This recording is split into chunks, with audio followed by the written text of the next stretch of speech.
Welcome back.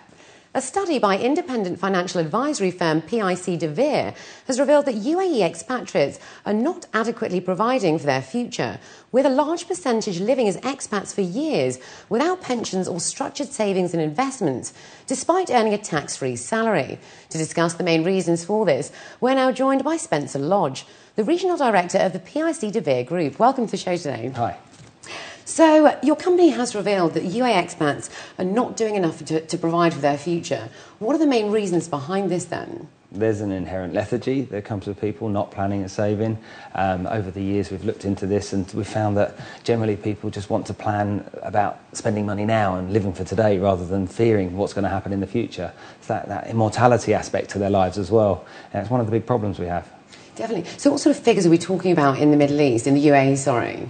Well, of the 200 people every single week that we sit down with and talk to about our services, over 90% of those people have done nothing. Absolutely nothing. Wow, that is a lot, isn't it? It is a huge amount, and people don't realise that. And then if you take the 10% of the people that have done something, nearly half of those have done nowhere near as much as they should have done. So there's some basic statistics and stuff that we have to deal with every day. Definitely. So tell us about the different nationalities and the trends within the different nationalities and their saving habits as well. Okay, well, you've got different nationalities doing different things, but if you take the most serious nationalities, non-resident Indians, non-resident Pakistanis are very, very focused and serious about it. So education fee planning, retirement planning, this kind of stuff is at the top of their tree. When you look at the other nationalities in America and in Canada, North America, you generally will find people are marketed far heavily. So they've got far more financial advice and support about there. So again, they're serious about it. Definitely. Then you come to the Brits. Yeah, definitely. So what about the Brits then? Yeah, they don't do much. They generally shy away from it. They bury their head in the sand. They don't focus on what they need to focus on. And because they're not focusing on that particular area, they're thinking they're going to live forever. And it's a real big concern. And people really from the UK, from the Western world, particularly Western Europe and the UK, need to do far more about it than they're doing. Definitely. So tell us about the options for saving and pensions. What should people be doing? Well, everybody needs to get a financial plan in place. Everybody needs to look at their situation and say, right, where am I now, where am I going, and how am I going to get there? And once you've done that and you've established where you're going, then you can find vehicles that can do the things you want them to do. There are many products out there, okay, but you do have to rely on yourself nowadays. If you go back 100 years, people relied on their governments, but no more can we do that. Yeah, definitely. So as a result of the financial crisis, have any of these saving habits actually sort of changed at all? People have become more serious in recent times. People relied heavily on real estate a few years ago, thinking that one asset class was going to be their golden egg.